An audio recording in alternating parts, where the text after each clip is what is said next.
As Kalechi entered his mother's room, he pulled down his trousers and dropped his marijuana on the floor. His mother pleaded with him, reminded him that she was his mother, begged him to stop, but Jamal didn't listen. He overpowered her, despite her pleas, and pinned her down. Kalechi said he had no choice. He believed his mother would understand. He claimed he was doing it to protect the family's legacy. You be the judge. After watching the video, do you think Jamal's mother deserved it?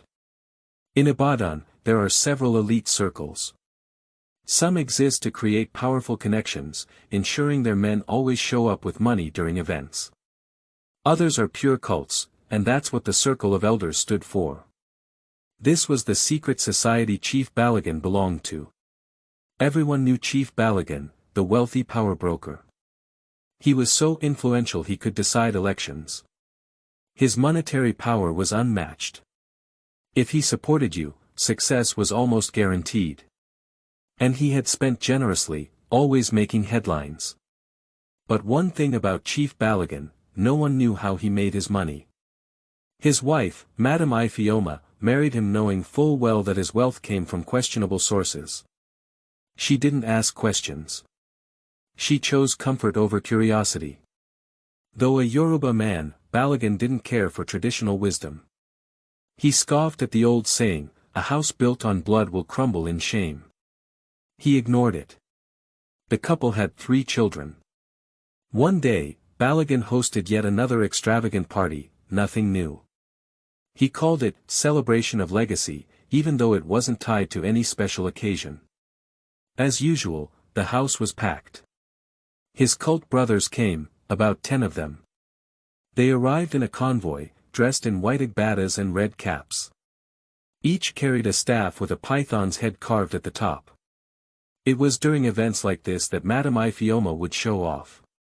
With her friends around, she always played the role of the proud, wealthy wife. She loved the attention. "See my husband's friends," she boasted. "If you think money isn't good, then you're cursed." Her friends, eager to remain in her circle, always flattered her. "Auntie Ife, say it louder," said Madame Oluchi, one of them. "Your husband is number one. Anyone who says otherwise should be slapped twice." Laughter filled the air. Still, despite her pride, Madame Ifeoma never went near where the brotherhood sat. That area was sacred, respected, and feared. Her husband sat with them. Then came the highlight, the money spraying. Madame Ifeoma joined her husband on the dance floor.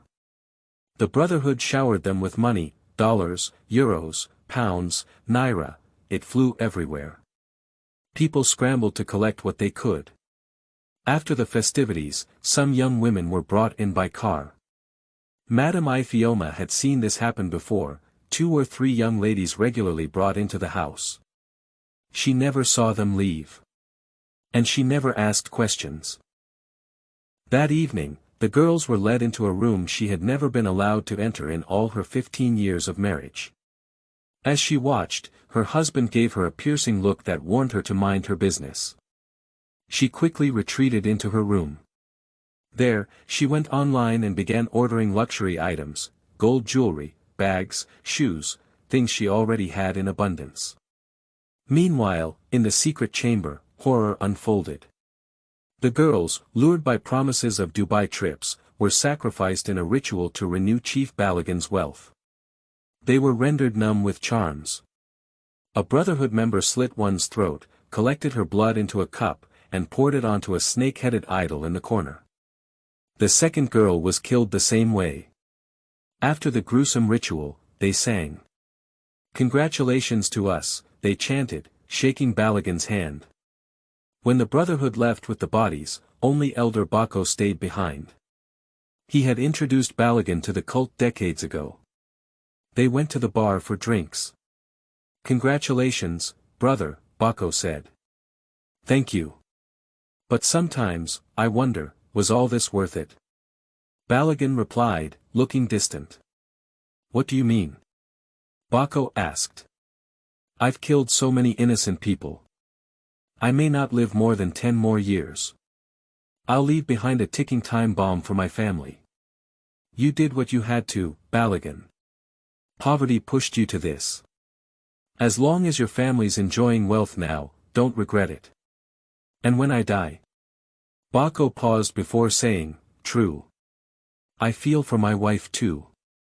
She doesn't know that one day, her own child will sleep with her, for the legacy to survive. But she's enjoying the money, isn't she? Balagan nodded and sipped his drink. 3 months later, Chief Balagan was invited by his local government to fund a water project. At the meeting, the chairman pleaded. Sir, help us drill boreholes. We know your love for the community. Balagan agreed, but only on the condition that it would be credited to his name. He drilled 10 boreholes. His face was plastered on them. At the commissioning ceremony, the governor praised him publicly, calling him a pillar of development. The next day, 2 women came to fetch water. One, Mama Chioma, began dancing joyfully. Ah, Chioma, calm down, said the other. You've seen boreholes before. But not like this. This is Chief Balagan's work. We must thank him. The second woman frowned. You all celebrate evil. Balagan is a ritualist. Don't cry later when his darkness touches you. Yet you're fetching from the borehole. Mama Chioma retorted. Drink your judgment, madam. Meanwhile, Elder Bako was also due for a ritual renewal. He contacted Oba, a seemingly loving family man. Oba posed as a songwriter but was secretly a supplier of human bodies to the cult. Oba delivered 2 girls through the back door at night. They were killed and used. As usual, Oba disposed of the bodies. But this time, a driver noticed blood dripping from Oba's car and called the police. They caught Oba, found the bodies, and arrested him. The news spread like wildfire. Elder Bako called Balagan in panic. Have you seen the news? Oba has been caught with the girls. We must act fast. He might talk under torture. Balagan pulled strings. He called the local government chairman and the governor. Control your DPO. I have interests in this case. The governor replied coolly, next time, use better people. I'll link you to a more efficient group. Soon, the narrative changed. News reports claimed Oba wasn't caught with the bodies but was only helping after an accident. Oba was released. But his family faced backlash. His wife and kids were shunned. One day, she tried to buy food. Wife of a killer. What do you want? The seller screamed. I just want to feed my children, she pleaded. You should let them starve rather than raise murderers. Another woman approached her. Why did you marry such a man? You must have known. Oba's wife broke down in tears. I swear, I didn't know. He was introduced to us as a songwriter. My family even verified his dealings. That day, she packed up and left town with her children, starting a new life elsewhere. She didn't take anything but their clothes and some hidden cash she had kept aside over the years. Her hands trembled as she closed the door one last time. The house still echoed with shadows, secrets, and the distant cries of a blind girl who had once wept in silence. As the old gate creaked behind her, Maria didn't look back. Her children, 2 girls and a boy, sat quietly in the car, sensing the gravity of her silence. Whatever came next, it would be far from the mansion, the rituals, the screams.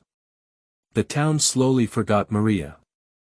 People had always whispered, but no one dared ask. The Brotherhood ensured silence. Oba, who had failed to control his household, was called in to answer for his incompetence. The Brotherhood gathered in the moonlit chamber once again. Black robes. Burning incense. Cold eyes. Elder Bako and Balagan stood at the center as Oba was brought in. Brother, Bako said, voice thick with venom. You let her escape. Oba lowered his eyes. She was broken. She wouldn't speak. She spoke enough to leave. That alone is dangerous. Balagan stepped forward, offering a goblet. Drink, brother. You've served, adequately. Oba hesitated. But brotherhood rules demanded compliance. He took the cup. Drank. Moments later, his knees buckled. The room spun. His breath choked in his throat. We don't keep liabilities, Bako said coldly. You've brought attention to us. Oba's body twitched as it collapsed. He would be used too, for ritual. His blood, like all the others, would seal new pacts. 15 years later. The Brotherhood was thriving. The old rituals had become more refined. The recruitment process more selective. Wealth poured in like a river cursed with gold, beautiful but toxic. Balagan had risen to become one of the High Elders. He was nearly 60 now. His dread grew with every sunrise. Soon, he'd have to pay the final price. Every elder had to die by their own blood, their sole offer to sustain the next generation's rise. That was the law. Despite the quiet terror in his bones, Balagan wore a mask of calm. He found comfort in his mansion, his empire, and his children, 3 living embodiments of luxury and decadence. Jamal, his first son by his second wife, was a womanizer and heavy drinker. Remy, the youngest boy, cared only for cars, parties, and gold-plated things. Belinda, the only girl, was both beautiful and cruel. She had learned early how to twist people's hearts into knots and collect their silence like trophies. But none of them were chosen. Only Kelechi, his firstborn from a woman long forgotten, bore the mark of succession. It was the night of Kelechi's 25th birthday. The house was full of people, politicians, celebrities, influencers, and people who claimed to be friends but were all there for clout and access. The lights were low. The music loud. Smoke floated through the air. Glasses clinked. Bodies swayed. Balagan sat in his private chamber, the one room in the mansion where no one was ever allowed, except tonight. He summoned his son. Kelechi came in, high as usual, his dreadlocks tied back in a careless bun. He wore designer clothes, gold chains, and a lazy grin. He stubbed out his blunt against the wall. You called, Pops. Sit down. Kelechi slumped into the leather chair across from his father, who sat behind a desk carved from rare black wood. Son, I need to tell you something very important. You must listen. I'm listening, Dad. Balagan didn't speak at first. He just looked at his son, really looked at him. This was the moment. Everything he had built, everything he had sacrificed, his own soul included, was now at stake. I am part of a cult, he said slowly. I have used human beings to stay rich. Kelechi blinked. And now, it's your turn. For a moment, there was only silence. Kelechi laughed. You mean like Illuminati? Come on, man. Don't mess with me. You got me thinking you're about to die or something. Balagan's face didn't move. Kelechi's laughter faded. You're serious? I am. What the hell are you talking about, Dad? Balagan stood. He went to the cabinet behind him and opened a hidden panel. Inside was a black cloth. He unwrapped it, revealing a blood-stained dagger and an ancient book bound in skin. He placed them gently on the desk. You have been chosen to continue what I started, Balagan said. The Brotherhood sustains us. It has made me powerful, rich, respected. But I am nearing the end. Soon, I must go. Go where? Kelechi asked, voice shaking. You're not sick. I must offer myself. That is the law. But before I do, you must pledge yourself. No, Kelechi said, standing abruptly. No way. This is insane. You kill people. Balagan's voice remained calm. We do what is required. Sacrifices are part of the pact. Just as the crops once needed blood, so does our legacy. I didn't ask for this. Kelechi shouted. No one does. But you are my son. My firstborn. The mantle falls on you. Kelechi backed away. You're mad. You've already benefited, Balagan said, rising. That car you drive.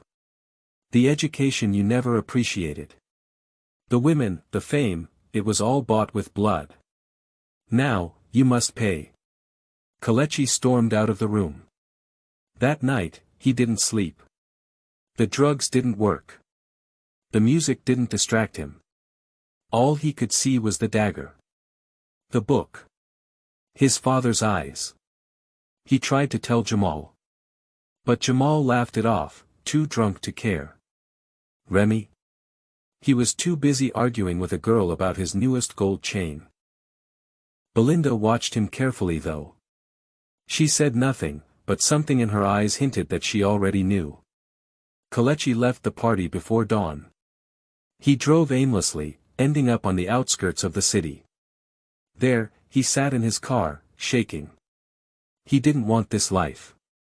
But how do you run from something older than your own blood? How do you escape a curse you never agreed to? Kelechi stared at his father, blinking slowly.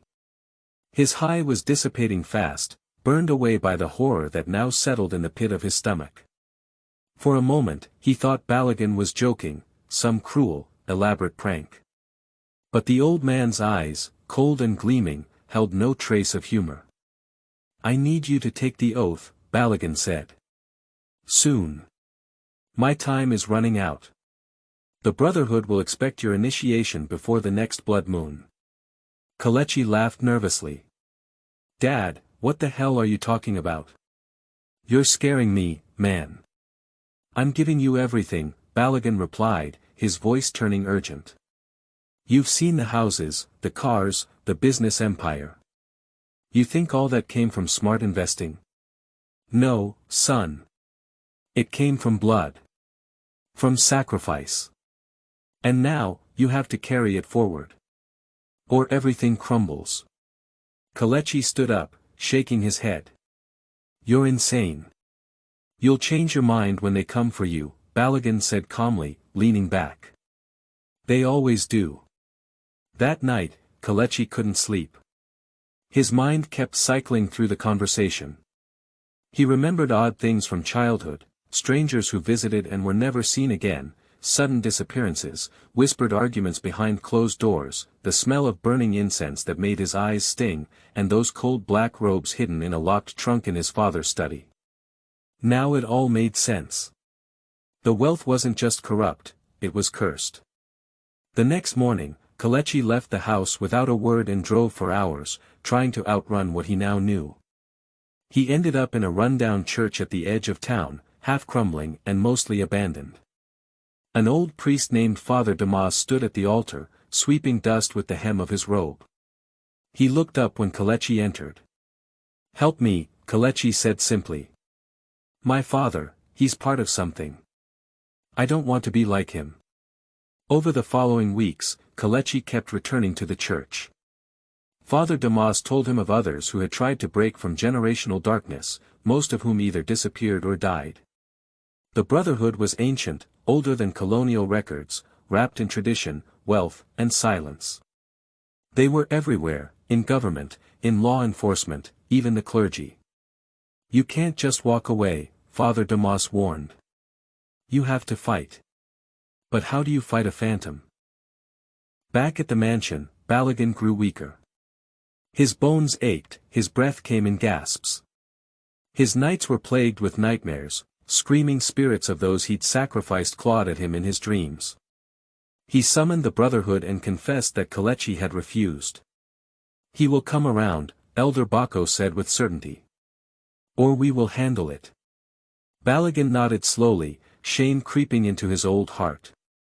For the first time in years, he felt fear, not for himself, but for what they might do to his son.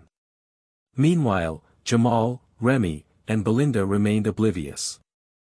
They partied, traveled, and posted their lives online. They thought their wealth was eternal. None of them had been told the truth. But that was about to change. The Brotherhood summoned them separately. Jamal was called into a dark chamber in a hotel penthouse. There, Elder Musa told him, "Your father's end is near. You must prove yourself." Jamal, arrogant and greedy, agreed without hesitation. Remy was brought into the fold next. Unlike Jamal, he hesitated. "Wait, you mean like, kill people?" Musa smiled. "You already have. Remember your last business partner? That accident wasn't natural." Remy turned pale.